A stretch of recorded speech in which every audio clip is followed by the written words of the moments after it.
Aujourd'hui, je vais vous parler des bandes dessinées de la Haute République phase 2.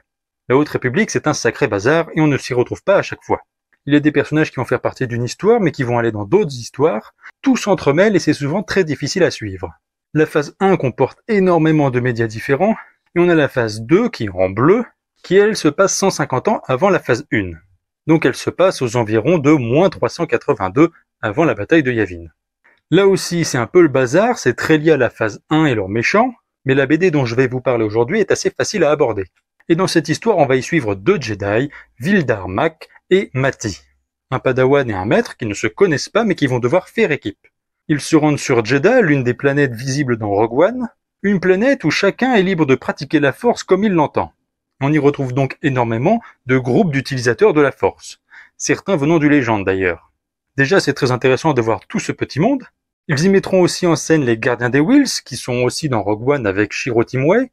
Mais malheureusement, leur problème sera un nouveau groupe qui n'utilise pas vraiment la Force, un groupe appelé la Main de la Voie ouverte. Et contrairement à tous les autres groupes présents sur la planète, eux refusent qu'on utilise la Force. Personne ne devrait utiliser la Force car selon eux, si quelqu'un l'utilise quelque part, quelqu'un d'autre ne pourra pas le faire ailleurs. C'est une manière très simpliste de voir la Force, mais c'est leur manière de la voir. Et du coup, ils veulent interdire l'utilisation de la Force à tout le monde. Le problème de nos deux Jedi, c'est qu'ils vont déclencher des émeutes sur Jedha.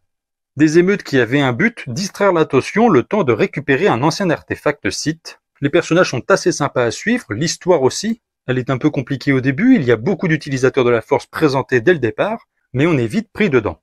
C'est pas trop connecté au reste des autres histoires, du coup c'est assez facile à suivre. Les dessins sont très corrects, ça change de d'autres dessins de la Haute République qu'on a déjà eu avant, et le tout se termine très vite et ne s'étale pas sur des tas de tomes comme d'autres BD qui ne savent pas s'arrêter. Il y a 2 tomes et ils se suffisent très bien. Il y a quelques connexions aux autres histoires, mais ça ne nous empêche pas de la lire. Voilà, si cette vidéo vous a plu, n'hésitez pas à vous abonner à ma chaîne YouTube Curlon et que la force soit avec vous.